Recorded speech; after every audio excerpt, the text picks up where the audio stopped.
ప్రశ్న మానవుని శరీరంలో జరిగే పరిమాణాత్మక లేదా గణాత్మక మార్పులను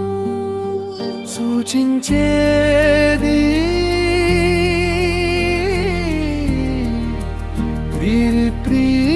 ప్రీదివానిలో ఏది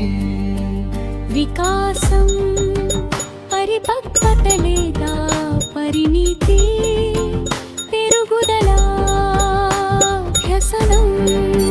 సమాధానం పెరుగుదల ఒక వ్యక్తిలో అంతర్గతంగా మరియు బహిర్గతంగా జరిగే శారీరక